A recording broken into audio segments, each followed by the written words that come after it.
Good morning साथीहरु सबैजनालाई मेरो युट्युब च्यानलमा अथवा मेरो नयाँ भिडियोमा एकदमै हार्टली न्यानो अभिवादनका साथमा स्वागत गर्न चाहे।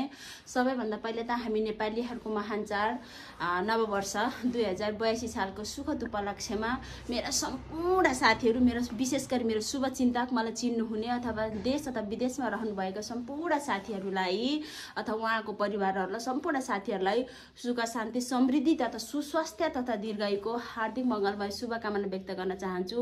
आज लामो समयपछि म फेरि आफ्नो युट्युब च्यानल अथवा आफ्नो नयाँ भिडियो लिएर आउन लागिरहेको छु। अब आज नयाँ वर्षको दिन हैन, अब खासै के नयाँ त्यस्तो नयाँ प्लान त थिएन। बिहानै उठेर यसो बजारतिर डुल्दै थिएँ, अचानक हाम्रो पातली मिस अथवा इन्द्र मिसको फोन आएर चाहिँ आज इको भिलेज जाऊँ, घुम्न जाऊँ, कति बस्ने घरमा कति सुत्ने भन्न थाल्नु भयो। त्यसैले जाऊँ न त भनेर चाहिँ बिहान उठेर सरसफाइ गरियो र जाऊँ न त कति बस्ने भनेर चाहिँ म तयार हुँदैछु। अब भर्खर खाना बनाउँदैछौँ, जे छ त्यही पाकेको खाने खाएर जाउँ भनेर चाहिँ म तयार गर्दैछु। भिडियो सुरुवात चाहिँ मैले आफ्नो रुमबाट गरेँ। अब इन्दिरा मिस अनि उहाँको नानी बाबुहरू र हाम्रो र लाटी भएर चाहिँ हामी जाँदैछौँ। अब हेरौँ अब कस्तो कस्तो हुन्छ, तपाईहरुलाई चाहिँ देखाउने नै छौँ भन्दै चाहिँ रेडी हुँदैछु, तयार हुँदैछु है। ल साथीहरु, हामी चाहिँ यहाँबाट हिँड्न लाग्यौँ। अब अस्मिता मिसले जानुहुन्छ भन्नुभएको, अस्मिता मिस जानुहुन्न अरे, अब हामी मात्रै जाने भयौँ। बाई 12-1 बजेसम्म इन्द्र मिसहरूलाई बगरमा गएर कुर्दा पछि त के भएछ त भन्दा मिसहरूको त्यति ठुलो समूह, यति ठुलो ग्याङ रहेछ। त्यसपछि ल जाउँ तर म मात्रै भनेर चाहिँ लाटो र डल्लो र म चाहिँ गयौँ। पेट्रोल एक थोपा थिएन। यहाँ एउटा ओक्सप भेटाएर बोतलबाट भरेर 1 लिटरको 200 रुपियाँको दरले चाहिँ हामीले चाहिँ पेट्रोल भरेर चाहिँ त्यहाँबाट लामो चौटे उता गयौँ।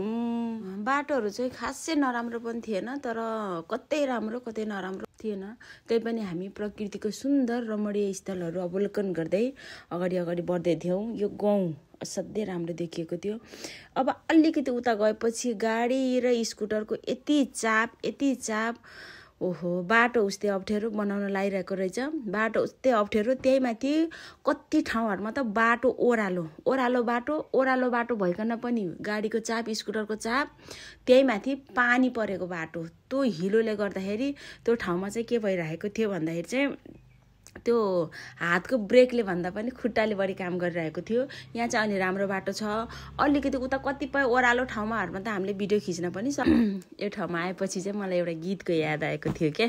त्यो गीत के हो भन्दा चाहिँ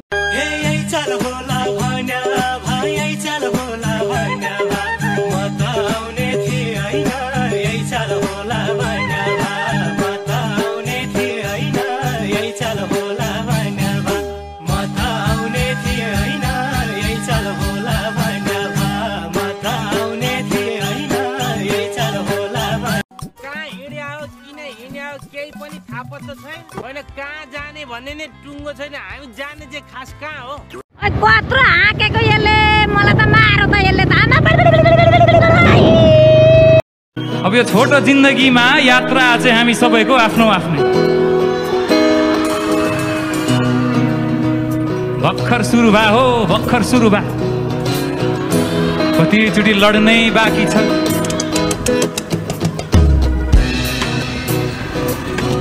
लडिन्छ धेरैचोटि।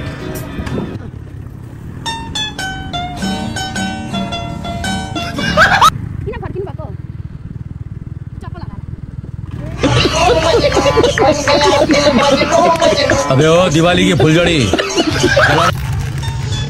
रेनबाट आफन जाने बाटो कुन रहेछ? यही हो। यता पार जाने हो त्यो रेनबाट टावर हेर्न जान्छ उयोबाट। हामी अर्को बाटो आएछ। तपाईहरु कहाँ जाने? इको A few moments later.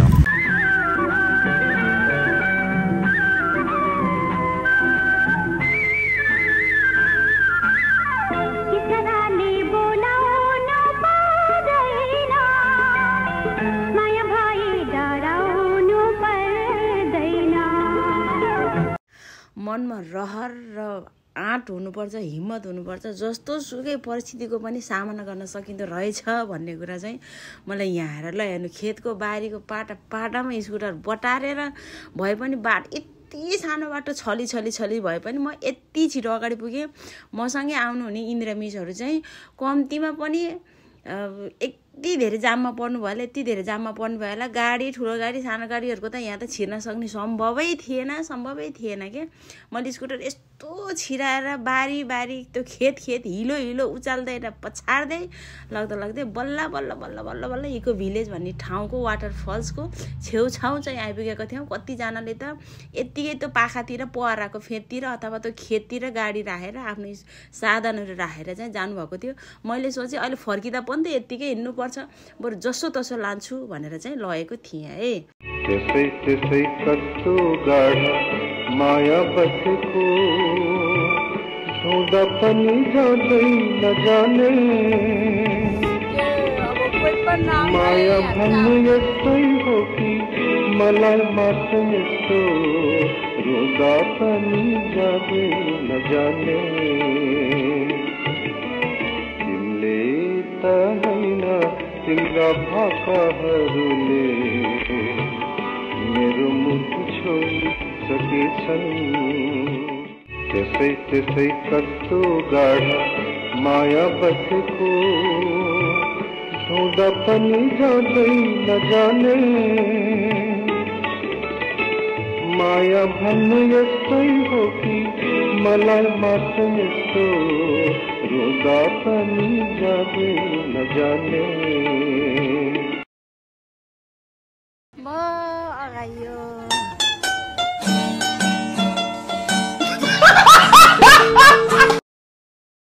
Hey guys, this is us who is being so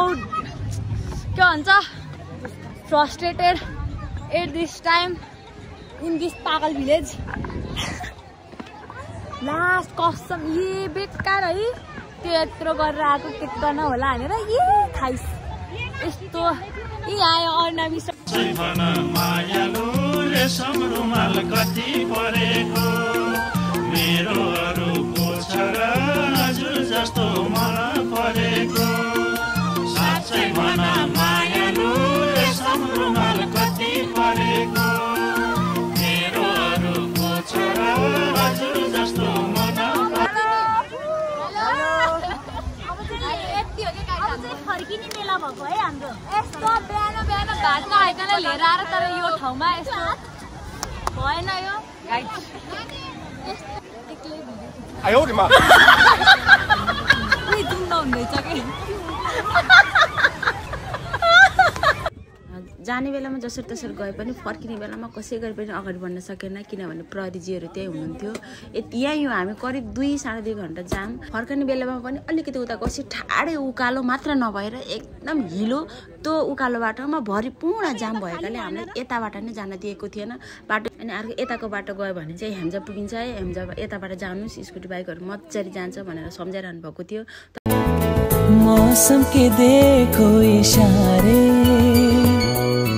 कितने हंसी है नजारे